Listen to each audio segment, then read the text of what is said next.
అయితే అధ్యక్ష ఈ రోజైనా మారుతారనుకున్నా. వైసీపీ ఇంకా బుద్ధి మారలేదు. అవే కుట్రలు, అవే కుతంత్రాలు. రాజ్యాంగంలో రాజధాని పదమే లేదంటారు. ఏమనాలో నాకైతే అర్థం కాలేదు. అంటే వీళ్ళకు ఒక రాజ్యాంగం రాసుకుందని నాకు తెలియదు.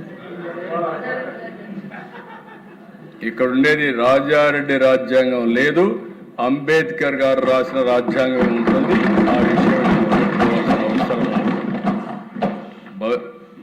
ఏమి కూడా దేశ బాధ్యత. నేను చాలాసార్లు రాజకీయ నాయకులను చూశాను, కానీ ఒక్కొక్కసారి బాధున్న అక్కసున్న రాజకీయాల్లో ఉండే అధ్యక్షులు వ్యక్తులు ఎప్పటికప్పుడు వాస్తవాలకు దగ్గరగా పనిచేస్తారు.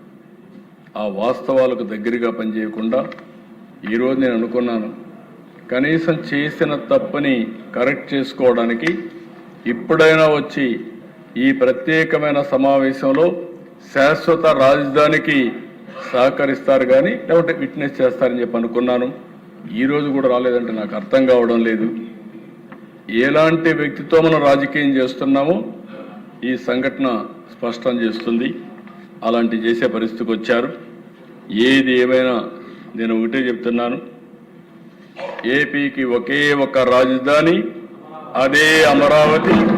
ఇదే శాశ్వత రాజధాని. ఇప్పటికే